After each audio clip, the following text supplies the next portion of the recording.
আমরা আজকে কুরবানি নিয়ে কিছু কথা শেয়ার করবার চেষ্টা করব ইনশাআল্লাহ। কুরবানির প্রসঙ্গটা আসলেই আমাদের স্মৃতির মানসপটে আমাদের ইব্রাহিম আলাইহিস সালাম এবং ইসমাঈল আলাইহিস সালামের যে কুরবানি, ওনাদের যে আত্মত্যাগ, এই দৃশ্যপটটি কিন্তু আমাদের চোখের সামনে ভেসে ওঠে। আমরা জানি যে ইব্রাহিম আলাইহিস সালাম আল্লাহ তাআলা সন্তুষ্টির জন্য স্বীয় পুত্র ইসমাঈল আলাইহিস সালামকে কুরবানি করতে চেয়েছিলেন, এবং সেই প্রসঙ্গ থেকেই কিন্তু আমরা প্রতি বছর জিলহজের 10 তারিখে কুরবানি করে থাকি। এবং এই দৃশ্যটি আল্লাহ তাআলার কাছে এতই ভালো লেগেছিল, এই আত্মত্যাগের দৃশ্যকে আল্লাহ তাআলা স্মরণীয় করে রাখবার জন্য কিয়ামত পর্যন্ত সব বিশ্বাসীদের জন্য এই জিলহজের একই টাইমে, জিলহজের 10 তারিখে কুরবানি করাটাকে আল্লাহ তাআলা আমাদের উপর অবধারিত করে দিয়েছেন। এই বিষয়টি সূরাতুস সাফফাতের 105 নম্বর আয়াতে আল্লাহ তাআলা এভাবে ইরশাদ করছেন, ফালাম্মা বালাগা মাআহু সা'য়া ক্বালা ইয়া বুনাইয়া ইন্নী আরা ফিল মানামি আন্নী আযবাহু ফানজুর মাযা তারা। অর্থাৎ ইসমাঈল আলাইহিস সালাম যখন একটু বড় হলেন, বাবার সাথে হাঁটতে পারেন, দৌড়াদৌড়ি করতে পারেন, ঠিক তখন ইব্রাহিম আলাইহিস সালাম স্বপ্নে দেখলেন যে তিনি ইসমাঈল আলাইহিস সালামকে কুরবানি করছেন, এবং স্বপ্ন দেখেই তিনি সরাসরি ছেলের সাথে কনসালটেশনে গেলেন, পরামর্শ করলেন যে বাবা, আমি তো স্বপ্নে দেখেছি যে আমি তোমাকে কুরবানি করছি, ফানজুর মাযা তারা, what do you think about it, what's your opinion about it, তোমার মতামত কি সেটা তুমি আমাকে বলো। তখন সাইয়েদনা ইসমাঈল আলাইহিস সালাম অত্যন্ত সাহসিকতার সাথে বলিষ্ঠ একটি জবাব দিয়েছিলেন, সেটাও আল্লাহ তাআলা কোরআনে সরাসরি কোট করেছেন। তিনি বলেছিলেন, ক্বালা ইয়া আবাতি ফাআল মা তু'মার সাতাজিদুনি ইনশাআল্লাহু মিনাস সাবিরিন। অর্থাৎ, হে আমার সম্মানিত পিতা, আপনি যেমনটি স্বপ্নে দেখেছেন, আল্লাহ তাআলা আপনাকে যেমন আদেশ করেছে আপনি ঠিক তেমনটিই করুন। আপনি ভয় পাবেন না, ইনশাআল্লাহ আপনি আমাকে ধৈর্যশীলদের অন্তর্ভুক্ত পাবেন। একটু কি কল্পনা করা যায় যে সাইয়েদনা ইসমাঈল আলাইহিস সালাম ছোট্ট শিশু, তিনি যখন শুনলেন যে বাবা তাকে কুরবানি করবে, জবাই করবে, তার প্রত্যুত্তরে তিনি বলেছিলেন, বাবা, আমি ভয় পাচ্ছি না, আমি আপনাকে নিয়ে চিন্তিত, আপনি ভয় পাবেন না, বরং আপনি যা আদিষ্ট হয়েছেন আপনি তাই করেন। কারণ নবীরা যখন স্বপ্নে কিছু দেখে, সেটা সাধারণ মানুষের মতো স্বপ্ন নয়, সেটা সেটা আল্লাহর পক্ষ থেকে আদেশ। তো আপনি আমাকে ধৈর্যশীল পাবেন, আপনি ভয় পাবেন না। সাইয়েদনা ইব্রাহিম আলাইহিস সালাম ইসমাঈল আলাইহিস সালামকে কুরবানি করতে শুরু করলেন, জবাই করতে শুরু করলেন। আল্লাহ তাআলার কাছে এই দৃশ্যটি এত ভালো লাগলো, আল্লাহ তাআলা সাইয়েদনা জিবরাইল আলাইহিস সালামকে দিয়ে জান্নাত থেকে একটি বকরি বা মেষ পাঠিয়ে দিলেন। সাইয়েদনা ইসমাঈল আলাইহিস সালামকে ছুরির নিচ থেকে সরিয়ে ফেলা হলো, আর সেখানে ইসমাঈল আলাইহিস সালামের পরিবর্তে একটি জান্নাত থেকে আনা বকরি বা ছাগলকে সেখানে কুরবানি করা হলো। আল্লাহ তাআলা বললেন, কদ সাদ্দাকতা রুইয়া, ইব্রাহিম, তুমি তো তোমার স্বপ্নকে সত্যায়ন করেছো, বাস্তবে রূপান্তরিত করেছো, তুমি তো এই কঠিন পরীক্ষায় সফলতার সাথে উত্তীর্ণ হয়েছ। সাইয়েদনা ইব্রাহিম আলাইহিস সালাম পরীক্ষায় উত্তীর্ণ হলেন, এবং বাপ বেটার এই দৃশ্যায়নটি আল্লাহ তাআলার কাছে এত ভালো লেগেছে, আরশের উপর থেকে আল্লাহ তাআলা এত পছন্দ করেছেন ওনাদের স্যাক্রিফাইসকে, কুরবানিকে, কিয়ামত পর্যন্ত আমরাও যাতে কুরবানি করি, আল্লাহ তাআলা আমাদের জন্য এটাকে অবধারিত করে দিয়েছেন। সম্মানিত শুধু এখানে আমাদের জন্য সবচেয়ে বড় যে শিক্ষণীয় বিষয়, সেটি হচ্ছে সাইয়েদনা ইব্রাহিম আলাইহিস সালামের ঔরসে যখন ইসমাঈল আলাইহিস সালাম আসে, তখন তাফসীর এসেছে ইব্রাহিম আলাইহিস সালামের বয়স ছিল 86 বছর। Could you imagine that? 86 বছর বয়সে যখন একটা সন্তান আল্লাহ তাআলা ওনাকে দান করলেন, আল্লাহ তাআলা বললেন যে সেই সন্তানকে তুমি জবাই করো। আমরা অনেক দম্পতির কথা জানি, তাদের সন্তান হয় না, 15 বছর, 20 বছর, 25 বছর পর অনেক সময় তাদের সন্তান হয়। সেই সন্তানটাকে তারা কত পছন্দ করে, সেই বাচ্চাটাকে তারা কত আদর করে। তো 86 বছর বয়সে আল্লাহ তাআলা ইসমাঈল আলাইহিস সালামকে দান করেছিলেন। এই আদরের সন্তানটাকে আল্লাহ তাআলা বলেন, তুমি কুরবানি করো। কারণ এই বয়স্ক অবস্থায় যখন ইব্রাহিম আলাইহিস সালাম ইসমাঈল আলাইহিস সালামকে পেয়েছিলেন, তখন তিনি হৃদয়টাকে উজাড় করে দিয়ে নিজের ছেলেটাকে ভালোবাসতে শুরু করলেন, এবং হৃদয়ের ভালোবাসার জায়গাটার মধ্যে যে সিংহাসন, সেই সিংহাসনে তিনি ইসমাঈলকে বসিয়েছিলেন। আল্লাহ তাআলা চেয়েছিলেন যে ইসমাঈলকে সেখান থেকে সরিয়ে ওই ভালোবাসার সিংহাসনের জায়গাটাতে তুমি যেন আল্লাহ তাআলাকে স্থান দাও, এবং সেই পরীক্ষাটাই তিনি বেসিক্যালি সাইয়েদনা ইব্রাহিম আলাইহিস সালামের কাছ থেকে করেছিলেন, এবং সেই পরীক্ষায় সাইয়েদনা ইব্রাহিম আলাইহিস সালাম সফলতার সাথে উত্তীর্ণ হয়েছিলেন। অর্থাৎ আল্লাহ চেয়েছিলেন যে তোমার হৃদয়ের ভালোবাসার সবচাইতে বড় জায়গাটা হচ্ছে ইসমাঈল, তোমার পুরো হৃদয়টা জুড়ে আছে ইসমাঈল। আমি চাই তুমি আমার সন্তুষ্টির জন্য এই ইসমাঈলকে বিলিয়ে দাও, এই ইসমাঈলকে কুরবানি করে দাও। সম্মানিত শুধু এই স্টোরিটা থেকে আমাদের জন্য শিক্ষা হচ্ছে যে সাইয়েদনা ইব্রাহিম আলাইহিস সালামের হৃদয়ের সবচাইতে পছন্দনীয় বিষয়টা ছিল ইসমাঈল। তিনি ইসমাঈল আলাইহিস সালামকে, নিজের ছেলেকে বেশি পছন্দ করতেন। ইব্রাহিম আলাইহিস সালামের হৃদয়ে যেমনি ইসমাইল ছিল, আমাদের প্রত্যেকের হৃদয়ে কিন্তু এরকম এক একটা ইসমাইল আছে, কল্পিত ইসমাইল, রূপক ইসমাইল। আমাদের কারো হৃদয়ের ইসমাইল হচ্ছে আমাদের টাকা পয়সা, আমাদের কারো হৃদয়ের ইসমাইল হচ্ছে আমার ব্যাংক ব্যালেন্স, আমাদের কারো হৃদয়ের ইসমাইল হচ্ছে আমার দামি গাড়ি, আমাদের কারো হৃদয়ের ইসমাইল হচ্ছে আমার দামি গাড়ি, আমাদের কারো হৃদয়ের ইসমাইল হচ্ছে আমাদের যশ, খ্যাতি, আমাদের ক্ষমতা, প্রতিপত্তি, এগুলো। আল্লাহ তাআলা চান আমাদের প্রত্যেকের যার যার হৃদয়ের ইসমাইল যেটা, সেটাকে আমরা আল্লাহ তাআলার সন্তুষ্টির জন্য উৎসর্গ করতে পারবো কিনা, আল্লাহ তাআলার খুশির জন্য, সেরেফ শুধুমাত্র আল্লাহ তাআলার জন্য আমার হৃদয়ের ইসমাইলটাকে আমি স্যাক্রিফাইস করতে পারবো কিনা। এই শিক্ষাটা দেওয়ার জন্যই বেসিকলি আল্লাহ তাআলা এই কুরবানিকে আমাদের জন্য প্রেসক্রাইব করেছেন। আল্লাহ তাআলা চান যে আমাদের হৃদয়ের পুরো জায়গাটা জুড়ে যেন আল্লাহ তাআলার সন্তুষ্টি, আল্লাহ তাআলার ভালোবাসা, আল্লাহকে যে আমরা ফিল করি, আল্লাহকে যে আমরা ভয় পাই, সেই জায়গাটাতে যেন আমরা আল্লাহ তাআলাকে রাখতে পারি। এটাই মূলত আল্লাহ তাআলা আমাদের কাছ থেকে চান। এবং আমাদের জীবনের সব কাজগুলোই হবে শুধুমাত্র কেবলমাত্র আল্লাহ তাআলার সন্তুষ্টির জন্য। এজন্য বিশ্বনবী সাল্লাল্লাহু আলাইহি ওয়াসাল্লামকে কিন্তু আল্লাহ রাব্বুল আলামিন শিখিয়ে দিয়েছেন যে কুল ইন্না সলাতি ওয়া নুসুকি ওয়া মাহইয়ায়া ওয়া মামাতি লিল্লাহি রাব্বিল আলামিন। হে নবী, আপনি বলুন যে আমার নামাজ, আমার কুরবানি, আমার জীবন, আমার মরণ সবটাই তো আল্লাহর জন্য। তাই আমাদের হৃদয়ে যদি আমরা আল্লাহকে স্থান দিতে পারি, আমাদের সব কিছু, সাইয়েদনা ইব্রাহিম আলাইহিস সালাম যেমনি নিজের প্রিয় পুত্র সন্তানকে কুরবানি করেছিলেন, ঠিক তেমনিভাবে আমাদের হৃদয়ের ইসমাইলটাকেও যদি আমরা আল্লাহর সন্তুষ্টির জন্য স্যাক্রিফাইস করতে পারি, কুরবানি করতে পারি, তাহলেই কিন্তু এই কুরবানির শিক্ষাটা আমাদের জন্য বাস্তবায়িত হবে বা সফল হবে। এবং এই শিক্ষাটা দেওয়ার জন্য আল্লাহ তাআলা এই কুরবানির বিধানকে আমাদের জন্য জারি করেছেন, যে আমাদের হৃদয়ে শুধু আল্লাহ তাআলার ভয় থাকবে। এবং এই যে আমরা কুরবানি করবে, কুরবানির রক্ত, গোশত, চামড়া কোনোটাই কিন্তু আল্লাহ তাআলার কাছে পৌঁছে না, পৌঁছে হচ্ছে আমাদের হৃদয়ের ভয়, তাকওয়াটা আল্লাহ তাআলার কাছে পৌঁছে। সূরাতুল হজ্জের 37 নম্বর আয়াতে আল্লাহ বলছেন, লা ইয়ানালাল্লাহা লুহুমুহা ওয়ালা দিমাউহা ওয়ালাকি ইয়ানালুহুত তাকওয়া মিনকুম। এই কুরবানির রক্ত, কুরবানির গোশত, এগুলো তো আল্লাহর কাছে পৌঁছে না, আল্লাহর কাছে পৌঁছে হচ্ছে তোমাদের তাকওয়া।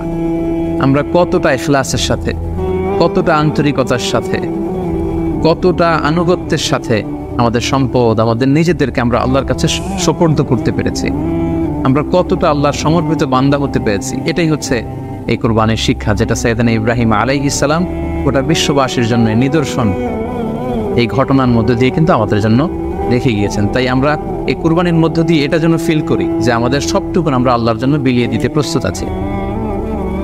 সম্মানিত, শুধু এই কুরবানির দিনে ইয়াউমুন নাহারে বা 10 জিলহজে আমরা যে কুরবানি উদযাপন করবো, ঈদুল আজহা উদযাপন করব, এই দিনের সবচাইতে প্রিয় আমল হচ্ছে আল্লাহ তাআলার কাছে পশু জবাই করে, যেটা আমরা বলেছি ইব্রাহিম আলাইহিস সালামের সেই ঘটনা, সেই দৃশ্যায়নের পুনরাবৃত্তি আল্লাহ তাআলা সেটা দেখতে চান। আমরা পশু জবাই করে রক্ত প্রবাহিত করে দেয়, এটা আল্লাহ তাআলার কাছে খুবই পছন্দনীয়। সুনানে তিরমিজিতে এসেছে, আয়েশা রাদিয়াল্লাহু তাআলা আনহা থেকে বর্ণিত, তিনি বলেন, আন্না রাসূলুল্লাহ সাল্লাল্লাহু আলাইহি ওয়াসাল্লাম ক্বাল, আল্লাহ রাসূল সাল্লাল্লাহু আলাইহি ওয়াসাল্লাম বলেছেন, মা আমিলা আদামিয়ুন মিন আমালিন ইয়াওমান নাহর আহাব্বা ইলাল্লাহি মিন ইহরাকিদ দাম। অর্থাৎ ইয়াউমুন নাহারে 10 জিলহজে পশু কুরবানি দিয়ে সে পশুর রক্ত প্রবাহিত করে দেওয়ার চেয়ে শ্রেষ্ঠ কোনো আমল আর আল্লাহর কাছে হতে পারে না, এর চেয়ে কোনো প্রিয় আমল আল্লাহর কাছে নেই। তার মানে কুরবানির দিনে সবচাইতে প্রিয় আমল, আল্লাহর কাছে পছন্দনীয় আমল হচ্ছে কুরবানি করা। তাই আমাদের যাদের সাধ্য আছে আমরা যেন বেশি বেশি কুরবানি করি। সম্মানিত, শুধু আমরা জানি যে এই কুরবানিকে আল্লাহ তাআলা আমাদের উপর আবশ্যক করেছেন। কুরবানির হুকুম সম্পর্কে যদি বলি তাহলে বলবো যে এটা ওয়াজিব হানাফি স্কুল অফ থট অনুযায়ী, কিন্তু অন্যান্য মাযহাবে এটাকে সুন্নাতে মুআক্কাদা বলা হয়েছে। মেজরিটি স্কলাররা, জুমহুরুল ফুকাহা, ইমাম শাফিঈ, আহমদ এবং ইমাম মালিকদের মতে, তাদের মতে এটা হচ্ছে সুন্নাতে মুআক্কাদা। কিন্তু হানাফি মাযহাবে এই কুরবানি করা হচ্ছে ওয়াজিব। যেহেতু আমাদের বাংলাদেশে বেশিরভাগই হচ্ছে হানাফি মাযহাবের অনুসারী, সো এটা কিন্তু আমাদের জন্য অবধারিত। যাদেরকে আল্লাহ তাআলা সম্পদ দিয়েছেন, টাকা পয়সার মালিক বানিয়েছেন, স্বাবলম্বী করেছেন, আমাদের প্রত্যেকের উপর কিন্তু এই কুরবানি করাটা ওয়াজিব। যেহেতু কুরবানি একেবারে আমাদের সন্নিকটে, সো এই কুরবানি নিয়ে আমাদের মধ্যে অনেক ধরনের প্রশ্ন রয়েছে। খুব বেশি যে প্রশ্নটি করা হয়েছে সেটি হচ্ছে জানতে চাওয়া হয়েছে 7 ভাগে কুরবানি করা যাবে কিনা। এই ধরনের প্রশ্ন কিন্তু আমরা আগে শুনতাম না। রিসেন্টলি কিছু কিছু স্কলারদের আলোচনা বা এতে করে লোকজন হয়তো বিভ্রান্তিতে ভোগেন কিংবা একটা ধোঁয়াশা তৈরি হয়, ফলে এই প্রশ্নটি করা হচ্ছে। আমরা আবহমান কাল থেকে আমাদের প্রিয় মাতৃভূমি বাংলাদেশে হয়তো ছাগল কুরবানি দিয়েছি অথবা গরু কুরবানি দিয়েছি সর্বোচ্চ 7 ভাগে। সো এটা আমাদের সবার কাছে জানা ছিল, এ নিয়ে আগে সংশয় ছিল না। ইদানিংকালে অনেকের মধ্যে এই বিষয়ে সংশয় জেগেছে। কেউ কেউ বলে থাকেন যে ভাগে যদি কুরবানি দেওয়া হয় 7 জনে মিলে, গরুতে বা মহিষে বা উটে, এই ভাগে কুরবানি হবে না, এটা অনেকে বলে থাকেন। এই কথাটি আসলে ঠিক নয়। আপনি যদি ভাগে কুরবানি দিতে চান এটি জায়েজ আছে, এবং একটি উটে বা মহিষে বা গরুতে আপনি সর্বোচ্চ 7টি ভাগে কুরবানি দিতে পারবেন ইনশাআল্লাহ। এ ব্যাপারে সহিহ মুসলিমের একটি হাদিসকে আমরা এখানে উল্লেখ করতে চাই। সাইয়েদনা জাবের রাদিয়াল্লাহু তাআলা আনহু থেকে বর্ণিত, তিনি বলেন, ক্বালা হাজাজনা মা রাসূলিল্লাহি সাল্লাল্লাহু আলাইহি ওয়াসাল্লাম, আমরা আল্লাহ রাসূল সাল্লাল্লাহু আলাইহি ওয়াসাল্লামের সাথে হজ করেছি। ফানাহারনাল বাঈরা আন সাবআ, সেখানে আমরা উট কুরবানি দিয়েছি 7 জনের পক্ষ থেকে। ওয়াল বাকারাতা আন সাবআ, আর আমরা সেখানে গরু কুরবানি দিয়েছি 7 জনের পক্ষ থেকে। খুব সুস্পষ্ট, একটি উটে ওনারা 7 জন অংশগ্রহণ করতেন, একটি গরুতে 7 জন অংশগ্রহণ করতেন। তো এই হাদিসের আলোকে অনেকে বলে থাকেন যে এটি হজের সময়, সফরের সময়, কিন্তু মুকিম অবস্থায় 7 ভাগে দেয়া যায় না। আসলে এই কথাটিও ঠিক নয়, কারণ সুনানে আবু দাউদের আরেকটি হাদিসে এসেছে যেখানে আল্লাহ রাসূল সাল্লাল্লাহু আলাইহি ওয়াসাল্লাম সুস্পষ্ট বলেছেন, সেখানে হজ বা কোনো সফরের উল্লেখ নেই। সেটা হচ্ছে জেনারেল স্টেটমেন্ট, অর্থাৎ আল বাকারাতু আন সাবআ, গরুতে সর্বোচ্চ 7 অংশ দিয়ে কুরবানি দেয়া যায়। ওয়াল জাযুরু আন সাবআ, আর উটের ক্ষেত্রেও সর্বোচ্চ 7 অংশ দিয়ে কুরবানি দেয়া যায়। তো এই হাদিস, দ্বিতীয় যে হাদিসটা উল্লেখ করলাম, এটা হচ্ছে জেনারেল স্টেটমেন্ট। সেখানে সফর মুকিম কোনো কথা বলা হয়নি। ইন জেনারেলি বলা হয়েছে যে ওটে 7 ভাগ দেয়া যায়, গরুতে 7 ভাগ দেয়া যায়। সো আমরা যারা ভাগে কুরবানি দিচ্ছি 7 জন মিলে একটি গরু, আপনারা নিঃসন্দেহে সানন্দ চিত্তে নিশ্চিন্তে কুরবানি দিতে পারেন। সহিহ হাদিসের আলোকে এটি সাব্যস্ত, এতে কোনো সমস্যা নেই ইনশাল্লাহ। তবে ভাগে কুরবানিতে কিংবা যৌথ কুরবানিতে কয়েকটি বিষয় আমাদেরকে খেয়াল রাখতে হবে। নাম্বার 1 হচ্ছে নিয়ত। আপনাদের ইন্টেনশনটা ক্লিয়ার হতে হবে। প্রত্যেকেরই যাতে একই ইন্টেনশন থাকে, সবারই যাতে ইন্টেনশন থাকে যে শুধুমাত্র আল্লাহ তাআলার সন্তুষ্টির জন্য আমরা এই কুরবানি দিচ্ছি। এখানে কয়েকজনের যদি ইন্টেনশন থাকে যে আল্লাহর সন্তুষ্টি, অন্যজনের যদি নিয়তে ঝামেলা থাকে, তাহলে কিন্তু কুরবানিটা প্রশ্নবিদ্ধ হয়ে যাচ্ছে। কারণ ইন্নামাল আমালু বিন্নিয়াত, ইয়ানি ইন্নামা সাওয়াবুল আমালি বিন্নিয়াত, সমস্ত কাজের প্রতিদান দেয়া হবে আপনার ইন্টেনশন বা নিয়তের উপর ভিত্তি করে। সো এজন্য যারা খুব বেশি মুখলেস, খুব বেশি মুত্তাকি, তারা অনেক সময় যৌথ কুরবানি দিতে চান না। তো সামর্থ্য না থাকে ছোট একটা ছাগল দিয়ে তারা একাকি কুরবানি দিতে চান। The safe, he want to be in the safer side. কারণ যৌথ কুরবানি দিতে দিতে যে কার মনে কি চিন্তা, কার মনে কি নিয়ত, আমরা কিন্তু কিছু জানি না। সো যদি যৌথ কুরবানি দেন, কুরবানির আগে সবাইকে এটা কনসার্ন করে দেয়, রিমাইন্ডার দেয়া যে ভাই আমাদের কুরবানিটা হবে শুধুমাত্র কেবলমাত্র আল্লাহ তাআলার সন্তুষ্টির জন্য, অন্য কোনো নিয়ত যেন না থাকে, তাহলে কিন্তু আমাদের কুরবানি বরবাদ হয়ে যাবে। এটা হচ্ছে প্রথম কনসার্ন। 2 নম্বর কনসার্ন হচ্ছে হালাল উপার্জন দিয়ে কুরবানি হতে হবে। যৌথ কুরবানিতে কেউ কেউ যদি এমন থাকে যাদের উপার্জন হালাল না, সেই কুরবানি কিন্তু আল্লাহ তাআলার দরবারে কবুল হবে না। সো এটা খুব গুরুত্বপূর্ণ একটা বিষয়। আরেকটা হচ্ছে লৌকিকতা। লৌকিকতা যদি থাকে তাহলে কুরবানি কবুল হবে না। যৌথ কুরবানিতে কারো যদি এটা থাকে যে আমার গরুটা সবচেয়ে বড়, আমাদের গরুটা এলাকার সবচেয়ে বড় গরু, এবং সবাইকে বলে বেড়াচ্ছে যে এইবারের গরুটা সবচেয়ে বড় হয়েছে, আমার চেয়ে বড় গরু কেউ দিতে পারে না এই এলাকায়। তো এই জাতীয় যদি লৌকিকতা প্রবণতা কারোর মধ্যে থাকে, তাহলেও কিন্তু তার কুরবানি কবুল হবে না। সো যৌথ কুরবানি যদি আপনারা দিতে চান, এই বিষয়গুলো আমাদেরকে খেয়াল রাখতে হবে। আরও একটি প্রশ্ন খুব বেশি আমাদের কাছে জানতে চাওয়া হয়েছে, সেটা হচ্ছে কুরবানির সাথে আকিকা দেয়া যাবে কিনা। খুব বেশি আলোচনা হচ্ছে এই প্রসঙ্গটা যে আকিকার কুরবানির সাথে আকিকা দিয়ে দেয়া যাবে কিনা। এক্ষেত্রে আমরা উত্তরে বলবো যে কুরবানি এবং আকিকা আপনাদের খেয়াল রাখতে হবে যে ভিন্ন দুটি ইবাদত। প্রথম কথা হচ্ছে ইবাদত ভিন্ন দুটি ইবাদত। কারণ কুরবানি এটা বছরের একটা নির্ধারিত সময়, জিলহজের 10 তারিখে, এবং তারপরে আরও 2 দিন বা 3 দিন, এই সময়গুলোতে আপনি কুরবানি করতে পারবেন। তাহলে এটা হজের মৌসুমে জিলহজ মাসে করতে হয় কুরবানি। কিন্তু আকিকা কিন্তু এরকম না। আকিকাটা যে কোনো মাসে হতে পারে।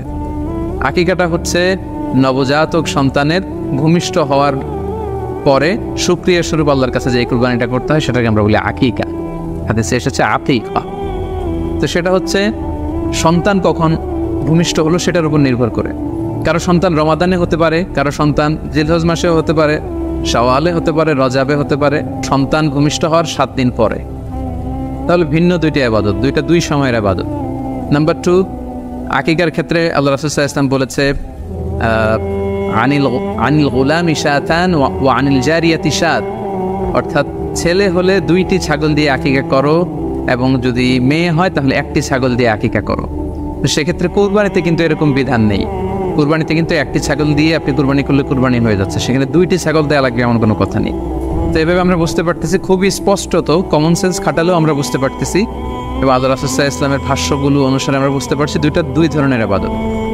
যদিও এই দুই ইবাদতে কিছুটা মিল আছে, কিন্তু দুইটা দুই সময়ের ইবাদত, দুইটা আলাদা, দুটি উপলক্ষ, দুইটার আলাদা নির্ধারিত সময় রয়েছে। যেমন আকিকার ক্ষেত্রে সুন্নাহ হচ্ছে বাচ্চা যেদিন জন্মগ্রহণ করবে তার 7ম দিন শেষে 7 দিন পরে আপনি আকিকা করবেন। আল্লাহ রাসূল সাল্লাল্লাহু আলাইহি ওয়াসাল্লাম বলেছেন, কুল্লু গুলামিন মুরতাহানুন বিআকিকাতিহি তুযবাহু আনহু ইয়াওমা সাবিহি। প্রত্যেক সন্তানের আকিকা দিতে হয় তার 7ম দিনে। ওয়া ইউহলাকু ওয়া ইউসাম্মা, এবং 7ম দিনে মাথার চুল ফেলে দিতে হয়, তার সুন্দর একটি নাম রাখতে হয়। তাহলে আকিকার বিধান হচ্ছে সম্মানিত সুধী সন্তান জন্মগ্রহণ করার 7 দিন পরে। আমরা বুঝতে পারলাম আল্লাহ রাসূল সাল্লাল্লাহু আলাইহি ওয়াসাল্লামের ভাষ্য অনুযায়ী, কথা অনুযায়ী, কওল অনুযায়ী। এবার যদি আমরা আল্লাহ রাসূল সাল্লাল্লাহু আলাইহি ওয়াসাল্লামের আমল দেখি, ওনার ব্যক্তিগত আমল কী ছিল, সেক্ষেত্রে আমরা সহিহ ইবনে হিব্বানের একটি হাদিস উল্লেখ করব, যেটিকে ইবনে হাজার আল আসকালানী উনি ওনার ফাথুল বারিতে সহিহ হিসেবে উল্লেখ করেছেন। আয়েশা রাদিয়াল্লাহু তাআলা আনহার বর্ণনা, তিনি বলেন যে আবকা রাসূলুল্লাহ সাল্লাল্লাহু আলাইহি ওয়াসাল্লাম আনিল হাসানি ওয়াল হুসাইনি ইয়াউমা সাবিঈ ওয়া সাম্মাহুমা। আল্লাহ রাসূল সাল্লাল্লাহু আলাইহি ওয়াসাল্লাম নিজে ওনার দৌহিত্র অর্থাৎ ওনার নাতি হাসান এবং হুসাইনের আকিকা নিজে করেছেন 7ম দিনে, এবং 7ম দিনে তাদের নাম রেখেছেন। একজনের নাম রেখেছেন হাসান, আরেকজনের নাম হুসাইন। অর্থাৎ হাসান রাদিয়াল্লাহু আগে জন্মগ্রহণ করেছিলেন, ওনার চেয়ে ছোট ছিল হুসাইন, উনি পরে জন্মগ্রহণ করেছেন। তো ওনাদের জন্মের পরে 7 দিন পরে আল্লাহ রাসূল সাল্লাল্লাহু আলাইহি ওয়াসাল্লাম ওনাদের আকিকা দিয়েছিলেন, এবং 7ম দিনে উনি আকিকাও দিয়েছেন এবং তাদের নামও রেখেছেন। তাহলে আল্লাহ রাসূল সাল্লাল্লাহু আলাইহি ওয়াসাল্লামের কওলি হাদিস, ওনার ভাষ্য মতে আমরা জানলাম উনি বলেছেন 7ম দিনে আকিকা দিতে হয়, এবং ওনার ব্যক্তিগত আমল থেকে আমরা জানতে পারলাম যে উনি ওনার 2 নাতির আকিকা দিয়েছেন 7ম দিনে এবং নাম রেখেছেন। তাহলে এ থেকে আমরা সুস্পষ্ট বুঝতে পারি যে আকিকা দিতে হয় সন্তান জন্মগ্রহণ করার 7 দিন পর, 7ম দিনে। যদিও তবারানিতে আরেকটি হাদিস এসেছে যেখানে বলা হয়েছে যে আকিকা 7ম দিনেও দেয়া যায়, 14তম দিনে দেয়া যায়, 21তম দিনে দেয়া যায়। যদি 7ম দিনে কেউ দিতে না পারে কোনো কারণে, তাহলে 14তম দিন, না পারলে 21তম দিন। তাহলে সুস্পষ্টভাবে উল্লেখ আছে যে আকিকার সময়সীমা 7ম দিনের কথা আমাদেরকে বলা হয়েছে। তো সেক্ষেত্রে আপনার সন্তান জন্মগ্রহণ করলে আপনি শুকরিয়া স্বরূপ কুরবানি করবেন, আত্মীয় স্বজনকে খাওয়াবেন, আকিকার গোশত নিজেরাও খাবেন। তো এটা যদি আপনি কুরবানির জন্য রেখে দেন, তাহলে তো সন্তান দুনিয়াতে আসার এই আনন্দটা থাকে না। একজন যখন সন্তান পায়, সে কেমন যেন আকাশের চাঁদ হাতে পায়। তো তখন তার 7 দিনের মধ্যে যে আনন্দটা থাকে, ওই দিন তার নাম রাখা হবে, আত্মীয় স্বজনরা আসবে, বাচ্চাকে দেখবে, দোয়া করবে, তখন আকিকা করে গোশত নিজে খাবেন, আত্মীয়দের খাওয়াবেন, পাড়া প্রতিবেশীদেরকে দিবেন। এটা হচ্ছে সন্তান ভূমিষ্ঠ হওয়ার উপলক্ষকে কেন্দ্র করে এই আকিকা। সো এটাকে কুরবানির সাথে মিক্স আপ করার কোনোই প্রয়োজন নেই, এবং এক্ষেত্রে সুস্পষ্ট গাইডলাইন হচ্ছে যে 7ম দিনে আকিকাটা দিতে হয়। সো আমরা যেন 7ম দিনে আকিকাটা দেই। তবে হ্যাঁ, এখন প্রশ্ন হচ্ছে 7ম দিনে কেউ দিতে পারেননি, 14তম দিনেও দিতে পারেননি, 21তম দিনেও দিতে পারেননি, হাতে টাকা ছিল না, সামহাও কোনো কারণে মিস করেছেন, তখন আপনি যখন সুযোগ হয় তখন করে দেন। ওই প্রেক্ষাপটে আপনি যদি কুরবানির সময়ও আকিকা দিয়ে দিতে চান, এটা আদায় হয়ে যাবে ইনশাল্লাহ। আশা করা যায় আদায় হয়ে যাবে, এবং এটা জায়েজ আছে। তবে এটা সুন্নাহ নয়। সুন্নাহ হচ্ছে 7ম দিনে আকিকা দেওয়া। পাশাপাশি গরু দিয়ে, মহিষ দিয়ে, উট দিয়ে আকিকা দেওয়াও কিন্তু সুন্নাহ নয়। আকিকা দেওয়া সুন্নাহ হচ্ছে ছাগল দিয়ে। সুন্নাহ সম্মত হচ্ছে আকিকা 7ম দিনে দেয়া এবং ছাগল দিয়ে দেয়া। ছেলের ক্ষেত্রে 2টি ছাগল, মেয়ের ক্ষেত্রে 1টি ছাগল। আশা করি কুরবানির সাথে আকিকার প্রসঙ্গটি আপনাদের কাছে ক্লিয়ার রয়েছে। সম্মানিত সুধী, এবার আমরা শুনবো আরও একটি মোস্ট আস্কড কোশ্চেন। কুরবানি না দিয়ে কুরবানির টাকা দান করে দিলে ওই সওয়াব পাওয়া যাবে কিনা? এই প্রশ্নগুলো কিন্তু আমরা আগে শুনতাম না। রিসেন্ট সময়ে, গত কয়েক বছর আগে আমরা খেয়াল করেছি যে তারকা জগতের কিছু লোক বা নাটক সিনেমা জগতের কিছু লোক এরকম ঘোষণা দিয়েছে যে আমরা টাকা বন্যার্থ লোকদেরকে দিয়ে দিলাম, আমরা কুরবানি দেব না। ওনাদেরকে আল্লাহ এত টাকা দিয়েছেন, ওনারা বন্যার্থ লোকদেরকেও সহায়তা করতে পারেন, আবার কুরবানিও করতে পারেন। সো একটা দিয়ে আরেকটা হবে না। আপনি যদি টাকা দান করে দেন, এটা সাদাকার সওয়াব হবে, কিন্তু কুরবানির সওয়াব কিন্তু আপনি পাবেন না। আল্লাহ রাসূল সাল্লাল্লাহু আলাইহি ওয়াসাল্লাম বলেছেন, কুরবানি করলে যেই প্রাণীটার কুরবানি করা হলো, ওই প্রাণী তার শিং নিয়ে, তার গায়ের পশম নিয়ে, পায়ের খুরগুলো নিয়ে কিয়ামতের ময়দানে দাঁড়াবে। সো এই সওয়াব থেকে কিন্তু আপনি বঞ্চিত হয়ে গেলেন। তাই এ ব্যাপারে সুস্পষ্ট কথা হচ্ছে, আপনি যদি কুরবানির টাকা দান করে দেন, দানের সওয়াব হবে, কিন্তু কুরবানির সওয়াব হবে না, এবং কুরবানির এই ওয়াজিব বিধানটিও কিন্তু আদায় হবে না। আপনার উদ্দেশ্য ভালো, কিন্তু আপনার পদ্ধতিতে সমস্যা। আপনার উদ্দেশ্য হচ্ছে যে বন্যা দুর্গত মানুষ সাতক্ষীরাতে বা আশেপাশের জেলাগুলোতে বন্যায় মানুষ না খেয়ে মারা যাচ্ছে, আমি টাকাগুলো দান করে দেই, তাহলে বেশি তারা উপকৃত হবে। আমি বলবো যে আপনার যদি সামর্থ্য থাকে সেক্ষেত্রে আপনি বন্যার্থ লোকদেরকে দানও করেন, পাশাপাশি কুরবানিও করেন, দুই জিনিস। অথবা আপনি যদি শুধু কুরবানি করতে চান সেটাও আপনি করতে পারেন, আপনি কুরবানি করবেন, এতে করে কিন্তু আপনি যে দান করতে চান আপনার এই পারপাসটাও কিন্তু সার্ভ হবে। কিন্তু কুরবানির টাকা দান করে দিলে কখনো কুরবানি আদায় হবে না। আপনি যদি কুরবানি করেন এক্ষেত্রেও কিন্তু দরিদ্র জনগোষ্ঠীর বিশাল স্বার্থ এখানে আছে, কারণ বছরের একটা দীর্ঘ সময় ধরে এই সুবিধাবঞ্চিত মানুষগুলো কিন্তু আমিষের অভাবে তারা ভোগে, পুষ্টিহীনতায় ভোগে। তারা এমনও অনেক ফ্যামিলি আছে বছরে শুধু এই কুরবানির সময় এই মৌসুমটাতে তারা কিছু গোশত খেতে পারে। সো তাদের মধ্যে আপনি কুরবানি করে এই গোশত বিতরণ করতে পারেন। সো এই কোভিড-19 পিরিয়ডে আমাদের উচিত বেশি বেশি কুরবানি করা, কুরবানি করে এই অভুক্ত মানুষদের ঘরে ঘরে কুরবানির গোশত পৌঁছে দেয়া। তাহলে আপনি কুরবানির মাধ্যমে কিন্তু এই গোশত বিতরণ করে তাদের সহায়তা করতে পারলেন। পাশাপাশি যারা খামারি আছে, আপনি কুরবানি করলে এই তাই খামারিদের এই ব্যবসা প্রসেসেও কিন্তু আপনি অংশগ্রহণ করলেন। আপনি তাদের ব্যবসাতে, আল্লাহ তাআলা সুদকে হারাম করেছেন, ব্যবসাকে হালাল করেছেন, তাহলে ব্যবসার মতো একটা চমৎকার কাজেও আপনি সহায়তা করলেন কুরবানির মধ্য দিয়ে। আরও একটা গুরুত্বপূর্ণ বিষয় হচ্ছে আমাদের গ্রাম বাংলায় কিন্তু আমাদের অনেক গরিব লোকজন আছে বা মা বোনেরা আছে যারা সারা বছর ব্যাপী ছাগল পালে এই আশায় যে কুরবানির সময় ছাগলটাকে বিক্রি করবে, অথবা গরু পালে। গ্রামগঞ্জে অনেক পরিবার আছে যে বছর শেষে কুরবানির সময় আসলে তারা এটা ভালো দামে বিক্রি করবে এবং সেই টাকা দিয়ে সারা বছর চলবে। সো আপনি যদি কুরবানি করেন তাহলে ওই প্রান্তিক জনগোষ্ঠীকেও কিন্তু সহায়তা করা হবে। পাশাপাশি কুরবানির এই সময়গুলোতে হাজার হাজার কসাইদের একটা জীবিকার ব্যবস্থা হয়। তারা গরু জবাই করে, চামড়া খুলে গোশত কাটে। তো এই কুরবানির দিনগুলোতে কিন্তু হাজার হাজার কসাইদের হালাল জীবিকার একটা ব্যবস্থা হয়। কসাইরা কিন্তু কোটিপতি হয় না। সো আপনি এই কুরবানির প্রসেসটাকে যদি আরও বেশি প্রমোট করেন তাহলে এই কসাইদেরও কিন্তু একটা রিজিকের ব্যবস্থা হচ্ছে। আরও ইন্টারেস্টিংলি কুরবানির যে চামড়া, পশুর যে চামড়া, এই চামড়াগুলো কিন্তু ইয়াতিমের হক, গরিবদের হক। সো আপনি কুরবানির চামড়া বিক্রি যদি করে দেন, চামড়া চাইলে আপনি ব্যবহার করতে পারেন, অথবা বিক্রি করলে এটা কিন্তু ইয়াতিমখানাতে, মাদ্রাসাগুলোতে, অভাবী মানুষদেরকে এই দামটা কিন্তু দিয়ে দিতে হয়। ফলে কুরবানির এই চামড়া থেকে কিন্তু মাদ্রাসাগুলো বা ইয়াতিম ছাত্রছাত্রীরা উপকৃত হচ্ছে। তাহলে এখানে অনেক বিষয় জড়িত। যদিও বর্তমান সময়ে চামড়া শিল্প ধ্বংস করার একটা বিশাল পায়তারা চলছে, চামড়ার দাম পড়ে যাচ্ছে। তো আমরা যদি কুরবানি না দিই আমাদের চামড়া শিল্প হুমকির মুখে পড়বে। এবং এই যে হাজার হাজার মাদ্রাসা বা এতিমখানা আছে যাদের একটা বড় ইনকামের বা আয়ের উৎস হচ্ছে কুরবানির সময় এই চামড়ার টাকা। সো মানে with all this discussion it seems that through sacrifice you can contribute মোর।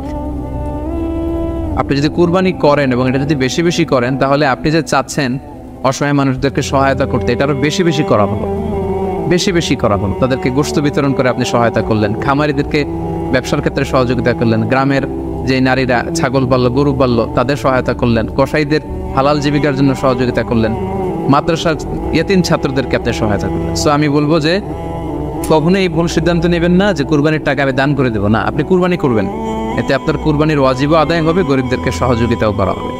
সেক্ষেত্রে যদি আপনি স্বাস্থ্য ঝুঁকি মনে করেন এই করোনা পরিস্থিতিতে, সেক্ষেত্রে আপনি সরাসরি হাটে যেতে না চাইলে অনলাইনে গরু ক্রয় করতে পারেন। আরও একটি সহজ পদ্ধতি আছে, সেটা হচ্ছে যারা শহুরে জীবনযাপন করছেন, শহরে আছেন, তারা চাইলে কিন্তু আপনার গ্রামের আত্মীয় স্বজনদের কাছে আপনার টাকা পাঠিয়ে দিয়ে কুরবানি আদায় করতে পারেন।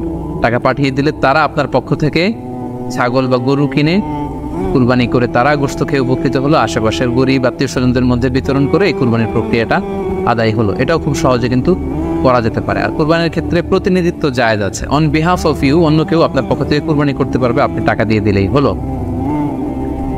আর যারা হাটে যে নিজে দেখে শুনে গরু ছাগল কিনে এনে নিজে কুরবানি করে সব ব্যবস্থাপনা করতে পারবেন, আয়োজন করতে পারবেন, সেটা সবচাইতে ভালো। সেটা তো নূরুন আলা নূর, এটা নিয়ে কোনো কথা নেই। আশা করি কুরবানির টাকা দিয়ে দিলে কুরবানি আদায় হবে কিনা এই ব্যাপারটিও আপনারা বুঝতে পেরেছেন। এবার আমরা আসি, আরেকটি প্রশ্ন আমাদের কাছে খুব বেশি এসেছে, সেটা হচ্ছে কুরবানির পশু অনলাইনে ক্রয় করা যাবে কিনা। খুবই রেলেভেন্ট একটি কোশ্চেন, যেহেতু এখন অনেকেই হাটে যেতে চাচ্ছেন না, অনলাইনে আমরা অনেক কেনাকাটা করি, ফলে অনলাইনে কুরবানির পশুটা ক্রয় করা যাবে কিনা এটা হচ্ছে প্রশ্ন। এক্ষেত্রে উত্তর হচ্ছে জি, অন্যান্য জিনিস আপনি যেমনি অনলাইনে ক্রয় করেন সেগুলো যেমনি জায়েজ, অনুরূপভাবে অনলাইনে কুরবানির পশু ক্রয় করা জায়েজ। বিভিন্ন ডেইরি ফার্ম আছে, অ্যাগ্রো ফার্ম আছে এবং বিভিন্ন গরু ছাগলের খামার আছে। আপনারা যদি স্বাস্থ্য ঝুঁকির কারণে গরুর হাটকে অ্যাভয়েড করতে চান, ওখানে যেতে না চান, আপনারা চাইলে অনলাইনে পশু ক্রয় করতে পারবেন। তবে সেক্ষেত্রে দুটি জিনিস আপনাকে নিশ্চিত হতে হবে, দুইটা জিনিস আপনাকে অনলাইনে পশু ক্রয় করার ক্ষেত্রে নিশ্চিত হতে হবে। প্রথম বিষয় হচ্ছে পশুটা দৈহিকভাবে ত্রুটিমুক্ত কিনা, এটা নিশ্চিত হতে হবে। অর্থাৎ পশুর বিস্তারিত অঙ্গ প্রত্যঙ্গের বর্ণনা আপনার জানা থাকা চাই। পশুটা সুস্থ আছে কিনা, বাহ্যিকভাবে সমস্ত ত্রুটিমুক্ত কিনা, এটা জানতে হবে। 2 নম্বর হচ্ছে পশুর বয়স সম্পর্কে আপনার জানতে হবে, কারণ যে কোনো বয়সের পশু দিয়ে কুরবানি করা যায় না, এটা একটা নির্ধারিত বয়স সীমা দেওয়া আছে শরিয়াতে, সেটা আপনাকে মেনটেন করতে হবে। প্রথম হচ্ছে সালিমাতুন মিনাল উয়ুবিজ যাহিরা, বাহ্যিক ত্রুটিমুক্ত হওয়া। যে কোনো পশু দিয়ে কিন্তু, অসুস্থ পশু দিয়ে কুরবানি করলে কিন্তু কুরবানি হবে না। এক্ষেত্রে আমরা সুনানে নাসাইর একটি হাদিস উল্লেখ করব। হাদিসটি সহিহ, বারা ইবনে আসিফ রাদিয়াল্লাহু তাআলা আনহু বর্ণনা করেছেন। আল্লাহ রাসূল সাল্লাল্লাহু আলাইহি ওয়াসাল্লাম বলেছেন, লা ইয়াজুজু মিনাদ দাহায়া আল আওরাউল বাইয়িনু আওরুহা, এমন পশু দিয়ে কুরবানি হবে না যে এই পশুটা সুস্পষ্টভাবে অন্ধ কানা কোনো পশু দিয়ে কুরবানি হবে না। ওয়াল আরজাউল বাইয়িনু আরাজুহা, খোড়া, কুরবানি যেখানে করা হবে ওই জায়গা পর্যন্ত হেঁটে যেতে পারছে না, মাঠ থেকে বাড়িতে আনা যাচ্ছে না, এরকম খোড়া প্রাণী দিয়ে কুরবানি করা যাবে না। ওয়াল মারিদাতুল বাইয়িনু মারাদুহা, খুব বেশি অসুস্থ, খুবই দুর্বল অসুস্থ প্রাণী দিয়ে কুরবানি করা যাবে না। ওয়াল আজফাউল্লাতি লা তুনকি, এবং এমন বয়স্ক বৃদ্ধ প্রাণী যে অতি বয়সের ভারে এটা নুজ্জ হয়ে গিয়েছে এবং এর হাড্ডির ভেতরে যে মজ্জা শুকিয়ে গিয়েছে, এরকম প্রাণী দিয়েও কিন্তু কুরবানি করা যাবে না। তাহলে সুনানে নাসাইয়ের এই সহিহ হাদিসটির মধ্য দিয়ে আমরা বুঝতে পারলাম যে অন্ধ প্রাণী দিয়ে কুরবানি করা যায় না, খোড়া প্রাণী দিয়ে করা যায় না, খুবই দুর্বল প্রাণী দিয়ে এবং খুব বয়স হয়েছে এরকম প্রাণী দিয়ে কিন্তু কুরবানি করা যাবে না। তারপর আমরা সুনানে তিরমিজির আরেকটি হাদিস এখানে উল্লেখ করব। এই হাদিসটিও হাসান পর্যায়ের হাদিস। বর্ণনাকারী হচ্ছেন আলী রাদিয়াল্লাহু তাআলা আনহু। তিনি বলেন, নাহা রাসূলুল্লাহ সাল্লাল্লাহু আলাইহি সাল্লাম আইয়ুদহা বিআ'দাবিল করনি ওয়াল উযুন, অর্থাৎ আল্লাহ রাসূল সাল্লাল্লাহু আলাইহি ওয়াসাল্লাম শিং ভাঙা এবং কান কাটা এরকম প্রাণী দিয়ে কুরবানি করতে নিষেধ করেছেন। অর্থাৎ ব্রোকেন হর্নস অ্যান্ড ইয়ার্স, কোনো পশুর যদি শিং দুটো ভাঙা থাকে অথবা কান কাটা থাকে, এরকম প্রাণী দিয়ে কুরবানি করলে কুরবানি আদায় হবে না। পশুর কানের ব্যাপারে আরও সুস্পষ্ট হাদিস এসেছে সুনানে তিরমিজিতে, এটিও হাসান পর্যায়ের হাদিস। বর্ণনাকারী সাইয়েদনা আলী রাদিয়াল্লাহু তাআলা আনহু, তিনি বলেন যে নাহা রাসূলুল্লাহ সাল্লাল্লাহু আলাইহি ওয়াসাল্লাম আইয়ুদহা বিমুকাবালা আও মুদাবারা আও শারকা আও খরকা আও জাদআ, অর্থাৎ আল্লাহ রাসূল সাল্লাল্লাহু আলাইহি ওয়াসাল্লাম মুকাবালা মানে এমন প্রাণী যে প্রাণীর কানের সামনের অংশ কাটা, এরকম প্রাণী দিয়ে কুরবানি করা যাবে না। আও মুদাবারা, এমন প্রাণী যে প্রাণীর কানের পেছনের অংশ কাটা, সেটা দিয়ে কুরবানি করা যাবে না। আও শারকা, অথবা কানের মাঝখানে কাটা, দুই দিক ঝুলে আছে, করা যাবে না। আও খরকা, অথবা কানের ভেতরে ছিদ্র, পশুর কানে যদি ছিদ্র থাকে, কেটে যে ছিদ্র হয়ে গিয়েছে, ড্রিলড হয়ে গিয়েছে, সেই প্রাণী দিয়ে কুরবানি করা যাবে না। আও জাদা, অথবা নাক কাটা, এরকম প্রাণী দিয়ে কুরবানি করা যাবে না। তাহলে আল্লাহ রাসূল সাল্লাল্লাহু আলাইহি ওয়াসাল্লাম ভাষ্যমতে এই প্রাণীগুলো দিয়ে কুরবানি করা যাবে না। ফলে আপনি অনলাইনে যদি পশু ক্রয় করতে চান, আপনার যে পশুটা ক্রয় করবেন এটা বাহ্যিকভাবে সুস্থ আছে কিনা, অঙ্গ প্রত্যঙ্গের বিস্তারিত বর্ণনার ভিডিওতে আপনাকে ক্রস চেক করে এবং বাড়িতে আনার পরে সেটাকে দেখে এই পারচেজটা আপনাকে নিশ্চিত করতে হবে। 2 নম্বর খেয়াল রাখবার বিষয় হচ্ছে পশুর বয়স। কুরবানির পশুর একটা নির্ধারিত বয়স সীমা আছে। সেক্ষেত্রে উটের জন্য 5 বছর হওয়া লাগবে কমপক্ষে, গরু বা মহিষের ক্ষেত্রে কমপক্ষে 2 বছর হতে হবে এবং ছাগলের ক্ষেত্রে কমপক্ষে 1 বছর হতে হবে। আবার বলছি, উট 5 বছর, গরু 2 বছর এবং ছাগল 1 বছর।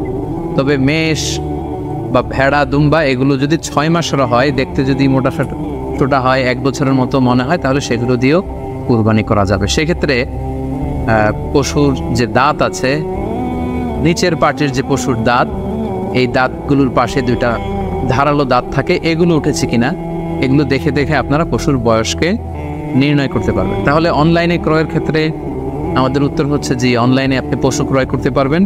সেক্ষেত্রে আপনাকে 2টি বিষয় খুব খেয়াল রাখতে হবে। এক হচ্ছে পশুর অঙ্গ প্রত্যঙ্গ ঠিক আছে কিনা, বাহ্যিকভাবে সব ধরনের ত্রুটিমুক্ত কিনা। 2 নম্বর হচ্ছে পশুর বয়স। এই 2টি জিনিস যদি আপনি এনশিওর করেন, আপনি অনলাইনে পশু ক্রয় করে সেটা দিয়ে কুরবানি করলে কুরবানি হয়ে যাবে ইনশাল্লাহ, কোনো সমস্যা নেই। আরও একটি প্রশ্ন আমাদের কাছে খুব বেশি এসেছে, সেটা হচ্ছে কুরবানি কি পুরো পরিবারের পক্ষ থেকে একজন দিতে হবে নাকি সামর্থ্যবান প্রত্যেকের দিতে হবে? আই রিপিট, আমি আবার বলছি, প্রশ্নটি হচ্ছে যে অনেকে এই প্রশ্নটি করেছেন যে পুরো পরিবার থেকে একজন দিলে হয়ে যায় নাকি সামর্থ্যবান প্রত্যেকের দিতে হয়। সম্মানিত দিনী ভাই এবং বোনেরা, এটি একটি মতবিরোধপূর্ণ মাসআলা, অর্থাৎ এই মাসআলার ক্ষেত্রে স্কলারদের মধ্যে মতভেদ পাওয়া যায়। এক্ষেত্রে দুইটি মতামত। একদল স্কলার বলেছেন যে এটা পরিবারের পক্ষ থেকে একজন দিলে আদায় হয়ে যাবে। অপর মতামত হচ্ছে যে না, সামর্থ্যবান প্রত্যেকে দিতে হবে। আমরা দুইটি মতামত নিয়ে আলোচনা করি। প্রথম মত হচ্ছে যে এক পরিবারের পক্ষ থেকে একজনই যথেষ্ট। এই মতামতটিও দলিলের দিক থেকে বেশ শক্তিশালী। সেক্ষেত্রে আমরা মেহনাফ ইবনে সুলাইম রাদিয়াল্লাহু তাআলা আনহুর বর্ণিত একটা হাদিস সুনানে আবু দাউদে এসেছে, হাদিসটি হাসান পর্যায়ের হাদিস। তিনি বলছেন, ওয়া নাহনু উকুফুন মা রাসূলিল্লাহ বিআরাফাতিন, আমরা রাসূল সাল্লাল্লাহু আলাইহি ওয়াসাল্লামের সাথে 9 জিলহজ আরাফার ময়দানে ছিলাম। ক্বালা, তখন আল্লাহ রাসূল সাল্লাল্লাহু আলাইহি ওয়াসাল্লাম আমাদেরকে বলেছেন, ইয়া আইয়ুহান নাস, হে মানব সকল, ইন্না আলা কুল্লি আহলি বাইতিন ফি কুল্লি আমিন উদহিয়া, অর্থাৎ প্রত্যেকটি, আল্লাহ রাসূল সাল্লাল্লাহু আলাইহি ওয়াসাল্লাম বলেছেন প্রত্যেকটি ফ্যামিলির জন্য প্রতি বছর একটি কুরবানি ওয়াজিব হয়। আমি আবার বলছি, প্রত্যেক ফ্যামিলির জন্য প্রতি বছর কুরবানি দিতে হয় কয়টি? একটি। তাহলে কুরবানি পরিবারের পক্ষ থেকে একটি দিলেই আদায় হয়ে যাবে। সুনানে তিরমিজির আরো একটি হাদিস আমরা এখানে উল্লেখ করতে পারি। এই হাদিসটিও সহিহ। সাইয়েদনা আতা ইবনে ইয়াসার রাদিয়াল্লাহু তাআলা আনহু উনি আবু আইয়ুব আল আনসারী রাদিয়াল্লাহু তাআলা আনহুকে জিজ্ঞেস করেছিলেন যে কাইফা কানাতিল উদহিয়া ফি আহদি রাসূলিল্লাহ, হে আল্লাহর নবীর সাহাবী, আল্লাহ রাসূল সাল্লাল্লাহু আলাইহি ওয়াসাল্লামের জামানাতে কুরবানি কেমন হতো, কিভাবে তারা কুরবানি নিতেন? তো আবু আইয়ুব আল আনসারী রাদিয়াল্লাহু তাআলা আনহু উনি বলেছেন, কানা রাজুলু ইউদাহি বিশাতি আনহু ওয়া আন আহলিহি, আল্লাহ রাসূল সাল্লাল্লাহু আলাইহি ওয়াসাল্লামের সময়কালে লোকজন একটি ছাগল কুরবানি দিত তার পক্ষ থেকে এবং তার ফ্যামিলির পক্ষ থেকে। আনহু ওয়া আন আহলিহি, তার নিজের পক্ষ থেকে এবং ফ্যামিলির পক্ষ থেকে। অর্থাৎ এই হাদিসগুলোর আলোকে বোঝা যায় যে পুরো পরিবারের পক্ষ থেকে একজন কুরবানি দিয়ে দিলেই আদায় হয়ে যাবে। স্বামীও চাকরি করেন, স্ত্রীও চাকরি করেন, স্বামীরও টাকা আছে, স্ত্রীর টাকা আছে, দুইজনের আলাদা করে দিতে হবে না। স্বামী যদি একটা ছাগল কুরবানি দিয়ে দেয় তাহলে স্ত্রীর পক্ষ থেকে, পুরো ফ্যামিলির পক্ষ থেকে কুরবানি আদায় হয়ে যাবে। এই হাদিসগুলোর আলোকে বোঝা গেল। দ্বিতীয় আরেকটি মত আছে, সেই মতটি হচ্ছে প্রত্যেক সামর্থ্যবানের উপর ওয়াজিব। এটি ইমাম আবু হানিফার মত এবং আমাদের বাংলাদেশে এটিরই প্রচলন হয়ে এসেছে। আমরা এই মতামতটিকেই বেশি আমরা শুনে থাকি সব জায়গায়, যে যারাই সামর্থ্যবান প্রত্যেকের আলাদাভাবে দিতে হয়।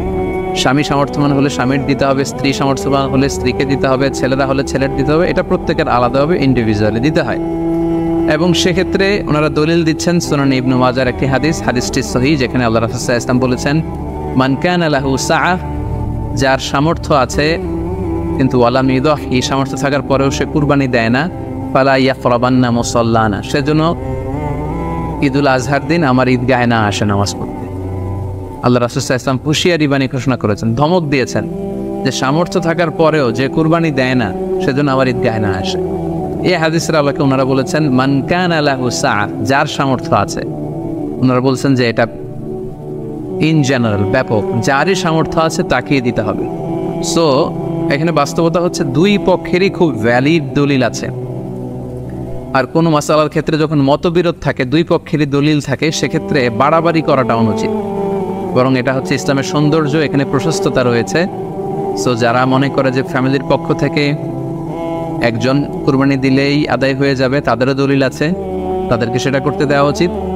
তবে আমরা এটাকেই সাজেস্ট করি যে প্রত্যেক সামর্থ্যবানের উপর কুরবানি দেওয়া উচিত। এতে করে যিনি কুরবানি দিবেন উনি সওয়াব পেয়ে উপকৃত হলেন, আবার উনি কুরবানি দেওয়ার কারণে গোশত বিতরণ করলেন, ফলে গরিবরা উপকৃত হলো। সো সামর্থ্যবান প্রত্যেকেরই উচিত বেশি বেশি কুরবানি দেয়া। আশা করি এই মাসালাটাও আপনারা বুঝতে পেরেছেন। এ পর্যায়ে আমরা অল্প কয়েকটি রিমাইন্ডার আপনাদের সাথে শেয়ার করে আজকের আলোচনাটুকু আমরা এখানেই জবনিকা টানবো, এখানেই আমরা আলোচনাটি শেষ করবো ইনশাআল্লাহ। প্রথম যে রিমাইন্ডারটি আপনাদের সাথে আমি শেয়ার করতে চাই সেটি হচ্ছে, সম্মানিত সুধী, আমরা অনেকেই বাজার থেকে পশু আনার সময় বা কুরবানি করার সময় পশুর সাথে অনেক বেশি অমানবিক আচরণ করি। এতে করে কিন্তু আপনার কুরবানিটা, পুরো কুরবানির প্রক্রিয়াটাই প্রশ্নবিদ্ধ হয়ে যেতে পারে। আমি সবাইকে বলছি আমরা যাতে পশুর সাথে মানবিক আচরণ করি, কুরবানির পশুর সাথে এমন কোনো আচরণ যাতে না করি যাতে ওর কষ্ট না হয়, আমরা যেন এটা খেয়াল রাখি। বিশেষ করে জবাই করার আগে পশুকে ভালোভাবে রশি দিয়ে বেঁধে নেয়া এবং ছুরিটা যেই ছুরি দিয়ে জবাই করা হবে সেটা খুব ধারালো থাকা। আল্লাহ রাসূল সাল্লাল্লাহু আলাইহি ওয়াসাল্লাম কিন্তু এই দিক নির্দেশনা আমাদেরকে দিয়েছেন। সুবহানাল্লাহ। ইসলাম যে কতটা চেক অ্যান্ড ব্যালেন্স, কতটা ভারসাম্যপূর্ণ জীবন বিধান। আল্লাহ রাসূল সাল্লাল্লাহু আলাইহি ওয়াসাল্লাম সহিহ মুসলিমের বর্ণনায় তিনি বলছেন, ইযা যাবাহতুম ফাআহসিনু যিবহা, তোমরা যখন জবাই করবে সেখানেও তোমরা ইহসান করো। কেননা আল্লাহ তাআলা সব জায়গায় ইনসানকে অবতারিত করেছেন। আমরা জীবনে যাই করবো না কেন সেটা ইহসানের সাথে করতে হবে। তো পশুটাকে কিন্তু আমি জবাই করব, স্লটার করব। আল্লাহ রাসূল সাল্লাল্লাহু আলাইহি ওয়াসাল্লাম বললেন, যখন স্লটার করবে, জবাই করবে, তখনও সেটার প্রতি ইহসান করে তোমরা জবাই করো। ওয়া ইযা যাবাহতুম ফাআহসিনু যিবহা, সেক্ষেত্রেও তোমরা সফট হার্টেড হও, সেটাকে ইহসানের সাথে জবাই করো। কিভাবে ইহসানের সাথে জবাই করবে? ওয়ালিয়ুহিদ্দা আহাদুকুম শাফরাতাহু ওয়ালিয়ুরিহ যাবিহাতাহু, তোমরা তোমাদের ছুরিটা খুব বেশি করে ধারালো করে নাও, যাতে করে খুব স্মুথলি স্লটারিংটা হয়ে যায়, খুব স্মুথলি কুরবানিটা তাড়াতাড়ি হয়ে যায়, যাতে প্রাণীটার কষ্ট না হয়। আমরা প্রায়ই আমাদের ব্যাখেয়ালে বা অবহেলাবশত কুরবানির পশু ট্রাক থেকে নামানো, হাট থেকে নিয়ে আসা, এমনভাবে আমরা কুরবানির পশুর সাথে ট্রিট করি, এতে করে কিন্তু অনেক অমানবিক আচরণ আমাদের দ্বারা প্রকাশ পেয়ে যায়। সো আমরা যদিও এটাকে জবাই করবো, আমরা যেন ইহসানের সাথে জবাই করি, এই বিষয়টা যেন আমরা খেয়াল রাখি। এটা হচ্ছে প্রথম রিমাইন্ডার। দ্বিতীয় রিমাইন্ডার হচ্ছে, আমাদের দেশে প্রায় এটা ঘটে, জবাই করার পরে অনেক কসাইরা তাড়াতাড়ি এই পশুটার দেহ থেকে প্রাণ বের হয়ে যাওয়ার জন্য ছোট ছুরি দিয়ে জবাই করা প্রাণীটার গলার মধ্যে খোঁচা মারতে থাকে, গলায় বারবার খোঁচা মারতে থাকে। এটা কিন্তু ঠিক না। স্পাইনাল কর্ডে যদি আপনি জবাই করার পরে বারবার খোঁচা মারেন, তাহলে কিন্তু এই প্রাণীটার অপমৃত্যু হতে পারে, অর্থাৎ এটা স্বাভাবিক কোনো মৃত্যু নয়। স্বাভাবিক মৃত্যু হচ্ছে জবাই করে দেয়া, এবং ইসলাম এটাকে আমাদের জন্য বৈধ করেছেন। আমরা জানি যে পাশ্চাত্যে গরুর মাথায় বুলেট মারা হয়, অথবা ইলেকট্রিক্যাল শক দিয়ে ওটাকে হত্যা করা হয়, অথবা ভারী কোনো লোহার হাতুড়ি দিয়ে গরুর মাথায় আঘাত করে সেটাকে মারা হয়, কিন্তু ইসলাম এগুলোকে নিষেধ করেছে। ইসলামের বিধান হচ্ছে স্লটারিং করা, আপনি জবাই করে দিবেন। সেক্ষেত্রে আমার মনে হয় 10 থেকে 15 মিনিট যদি আমরা একটু ওয়েট করি, গরুর দেহ থেকে সবগুলো রক্ত কিন্তু বের হয়ে যাবে, ফলে এটার গোশতটা উপা দেওয়া হবে আমাদের জন্য। কিন্তু আমরা যদি তাড়াহুড়ো করে, বিশেষ করে অনেক কসাই ভাইয়েরা রুহটা যাতে তাড়াতাড়ি বের হয়ে যায়, প্রাণটা যাতে তাড়াতাড়ি বের হয়ে যায়, জবাইয়ের পরে আবার ছোট ছুরি দিয়ে স্পাইনাল কর্ডে খোঁচা মারতে থাকে, এটা কিন্তু ঠিক না। এতে করে যেটা হয়, এটা স্বাভাবিক মৃত্যু হয় না, বরং অপমৃত্যু হয়ে থাকে।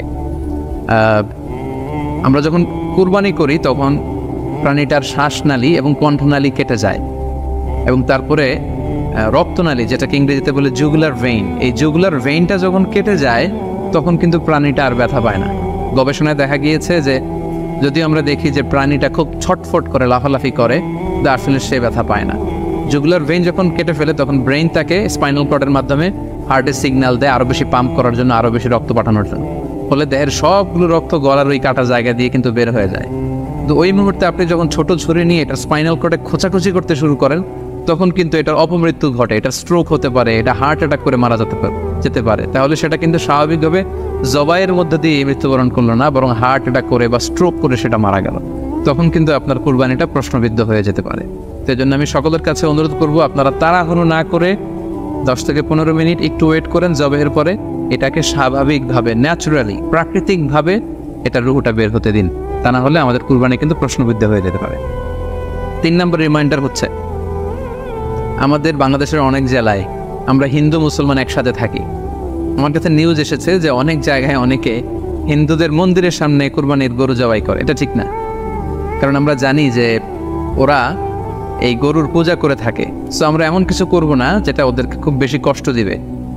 সো অনেকে শুনেছি যে উস্কানিমূলকভাবে তারা একটু দেখিয়ে দিতে চায় বা তাদের উপর প্রতিশোধ নিতে চায়, এরকম করে অনেক সময় হিন্দুদের বিভিন্ন গ্রামে মন্দিরের সামনে এই কুরবানির ব্যবস্থাপনা করা হয়। আমি বলবো যে আমরা এটা যাতে না করি। আমরা হিন্দুদের যে উপাসনালয় আছে, আমাদের হিন্দু ভাইদের উপাসনালয়গুলোকে স্কিপ করে এমন জায়গায় কুরবানি করব যাতে করে তাদের এই দৃশ্য দেখা না লাগে, এবং তাদের এবাদত গাহের সামনেও যাতে আমাদের এরকম পরিস্থিতি তৈরি করতে না হয়। আমরা যাতে সাম্প্রদায়িক সম্প্রীতি আমাদের আবাদতের মধ্য দিয়ে বজায় রাখতে পারি, এবং কোনো ধরনের উস্কানিমূলক কর্মকাণ্ডে যেন আমরা কখনোই যুক্ত না হই। 4 নাম্বার এবং সবচাইতে গুরুত্বপূর্ণ পয়েন্ট হচ্ছে, জি খেয়াল করে শুনুন, আপনাকে বলছি, 4 নম্বর পয়েন্ট হচ্ছে যে জবাইয়ের স্থান এবং বর্জ্য কুরবানির পরে এটাকে নিজ দায়িত্বে পরিচ্ছন্ন করুন। আই রিপিট, আমি আবার বলছি, যেখানে আপনি কুরবানি করলেন সেটাকে এবং এই যে বর্জ্য ময়লা এটা নিজ দায়িত্বে আপনি ক্লিন করুন।